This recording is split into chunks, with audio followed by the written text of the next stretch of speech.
JEE main और advance के result आ चुके हैं और जो जोसा की काउंसलिंग प्रोसीजर है वो भी 16 जून से स्टार्ट हो चुकी है। 25 जून को आपको चॉइसेस लॉक करनी है और अभी बहुत सारे बच्चे हैं जिनको जोसा के रूल्स एंड रेगुलेशन समझने में दिक्कत आ रही है, तो ये वीडियो मैंने उन्हीं बच्चों के लिए बनाया है।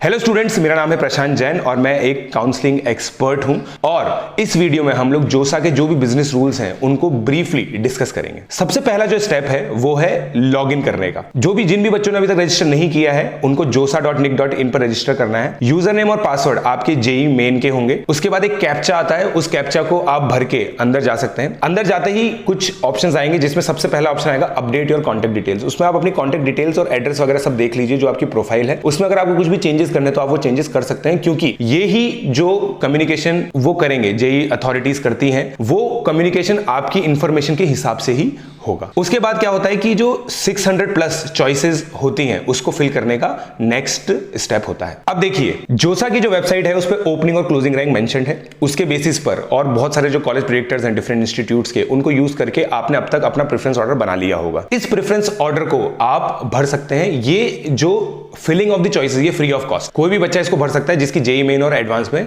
कुछ भी रैंक्स आई हैं। प्लीज नोट दैट कि जेईई एडवांस और जेईई मेन की जो काउंसलिंग है वो कॉमन है। इसका मतलब जेईई एडवांस के थ्रू जो कॉलेजेस आईआईटीज मिलते हैं और जेईई मेन के थ्रू जो कॉलेजेस मिलते हैं वो आपको सीक्वेंशियल ऑर्डर में भरना है। तो अगर आपकी एनआईटीज प्रेफरेंस है तो आप प्लीज एनआईटीज को ऊपर भरिए। अगर आईआईटीज प्रेफरेंस है तो आईआईटीज को आप ऊपर भरिए, क्योंकि ऊपर से लेकर नीचे तक आपकी सीट्स को वेरीफाई किया जाएगा और उसके बाद अगर कोई ऊपर की चॉइस आपको मिल जाती है तो फिर आपको वहां पे जाना कंपलसरी हो जाता है। तो प्लीज आप अपनी जो चॉइसेस है उसी हिसाब से भरिए। 25 जून लास्ट डेट है और उससे पहले 22 जून और 24 जून को 2 मॉक एलोकेशंस होंगे। उन मॉक एलोकेशंस के हिसाब से आप देखिए कि आपको क्या मिल सकता है और उसी हिसाब से आप अपनी चॉइसेस ऊपर नीचे कर सकते हैं। एक इंपॉर्टेंट चीज जो आपको ध्यान रखनी है, अगर 25 जून तक आप अपनी चॉइसेस लॉक नहीं करते हैं तो जो आपकी लास्ट सेव्ड चॉइसेस हैं वो अपने आप लॉक हो जाएंगी। अब देखिए, 25 जून के बाद सबसे पहले एक एलोकेशन आएगा जो फर्स्ट राउंड ऑफ एलोकेशन होगा। मान लीजिए फर्स्ट राउंड ऑफ एलोकेशन में आपको सीट मिल जाती है या फिर कोई भी सब्सिक्वेंट राउंड में आपको सीट मिल जाती है, तो आपके पास एक प्रोविजनल सीट एलोकेशन लेटर आप डाउनलोड कर सकते हैं और ई चालान भी आप डाउनलोड कर सकते हैं। इस चालान के थ्रू आप पेमेंट कर सकते हैं या फिर एसबीआई नेट बैंकिंग के थ्रू पेमेंट कर सकते हैं सीट एक्सेप्टेंस फी। मान लीजिए पहले राउंड में ही आपको ऐसी सीट मिल जाती है जो आपको एक्सेप्टेबल है तो आप ये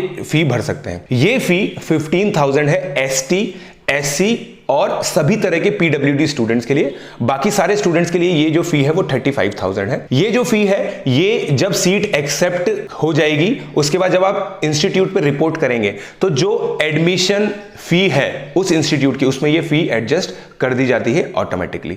तो आपको इस फी का टेंशन लेने की जरूरत नहीं है।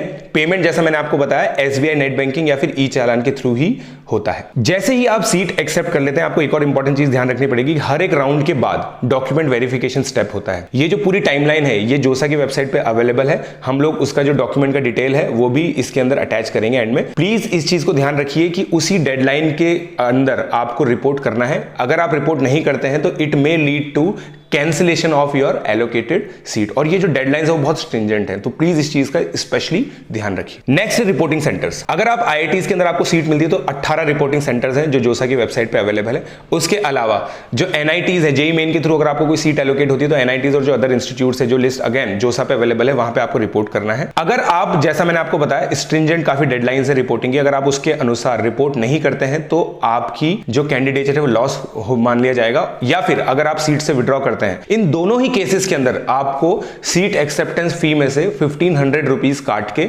आपको रिफंड कर दिया जाएगा। ये जो बैंक डिटेल्स हैं आपको अगेन जोसा की वेबसाइट पर भरनी होती है, तो प्लीज इस चीज का भी आप ध्यान रखिए। अगर आप काउंसलिंग प्रोसीजर से बाहर जाना चाहते हैं और सीट एक्सेप्टेंस के बाद अगर आपका माइंड चेंज होता है कि आपको दूसरा अटेम्प्ट देना है या फिर किसी भी रीजन से, तो प्लीज आप इस पॉइंट का ध्यान रखें। नेक्स्ट इंपॉर्टेंट चीज है डुअल रिपोर्टिंग। डुअल रिपोर्टिंग का क्या मतलब होता है? अगर मान लीजिए आपको पहले राउंड में जेईई मेन के थ्रू कुछ सीट मिल गई जो भी आपको एक्सेप्टेबल है, मगर आपको अगले कुछ राउंड्स में आईआईटी की कोई सीट्स मिल जाती है और वो आपको ज्यादा प्रेफर्ड है, तो आपने देखिए पहली प्रेफर्ड सीट पे जाके रिपोर्ट कर लिया, मगर क्योंकि वो एनआईटीज में रिपोर्ट किया है आपने, आपको आईआईटीज के लिए अलग से रिपोर्ट करना पड़ेगा। तो ये डुअल रिपोर्टिंग वाला केस होता है। ये केस वाइस वर्सा भी हो सकता है। मान लीजिए आईआईटीज के अंदर आपको ऐसी ब्रांच और कॉलेज ऑप्शन मिला जिससे ज्यादा प्रेफर्ड आपको एनआईटी का कुछ ब्रांच ऑप्शन या फिर कॉलेज ऑप्शन है, वो आपको अगर मान लीजिए अगली कुछ राउंड्स में मिल जाता है तो आपको फिर एनआईटीज में डुअल रिपोर्टिंग करनी पड़ती है। नेक्स्ट जो इंपॉर्टेंट चीज है वो है फ्रीज, फ्लोट और स्लाइड। जैसे ही आपके एलोकेशन होंगे, 7 राउंड्स में एलोकेशन होते हैं, उनमें से किसी भी राउंड में आपको सीट पसंद आ जाती है तो आप फ्रीज कर सकते हैं। अगर आपको इंस्टीट्यूट पसंद आ जाता है तो आप स्लाइड कर सकते हैं। अगर आपको इंस्टीट्यूट और ब्रांच दोनों ही पसंद नहीं आते तो आप फ्लोट कर सकते हैं। तो ये जो डिटेल्स है मैंने अपने पिछले वीडियोस में कवर की थी, तो इसको मैं इसमें डिटेल में कवर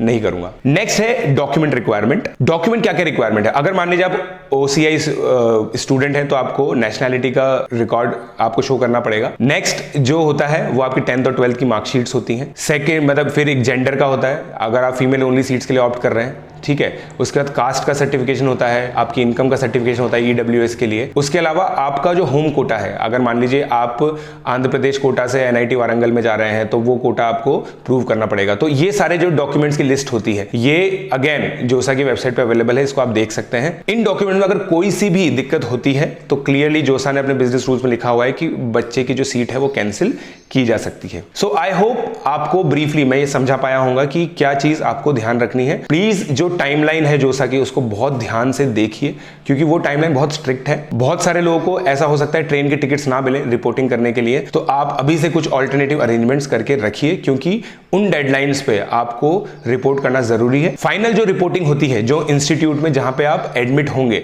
वो जो डिटेल्स है वो जोसा की वेबसाइट पर बाद में होंगी। आई होप आपको ये वीडियो बहुत समझ में आया होगा। प्लीज इसको उस हर बच्चे के साथ शेयर कीजिए जिन बच्चों को अभी काउंसलिंग में भरने में दिक्कत आ रही है या फिर काउंसलिंग से रिलेटेड कोई भी उनको इश्यू है। Thank you.